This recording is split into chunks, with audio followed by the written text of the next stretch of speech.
போராட்டம் மாதிரி இப்படின்றானுங்க எங்களை பார்த்து. நாங்கள் எதுக்கு வரோம்? போராட்டத்துக்கு தானே வரோம்.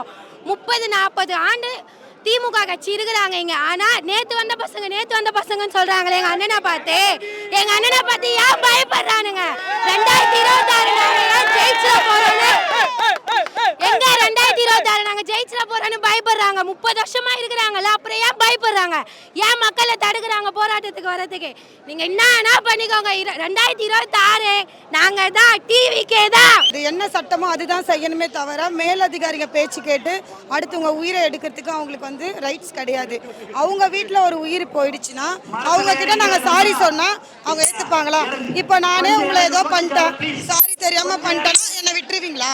அப்போ உங்களுக்கு பதவியில் இருக்கிற உங்களுக்கு ஒரு நியாயம், பப்ளிக்கா ஓட்டு போட்டு வர வச்சா எங்களுக்கு ஒரு நியாயமா? நீங்களே சொல்லுங்க.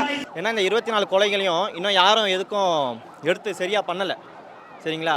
அதுக்காக தான் இப்போ நாங்கள் போராட்டம் பண்ணிகிட்டு இருக்கோம். அதேமாரி பார்த்தீங்கன்னா இப்போ நாங்கள் மயிலாப்பூரில் தான் இருக்கோம். இந்த மயிலாப்பூர்லேருந்து இந்த பீச் சைடு வரத்துக்கு மினிமம் ஒரு 3 கிலோமீட்டர் தான், ஒரு 5 நிமிஷம் கூட ஆகாது.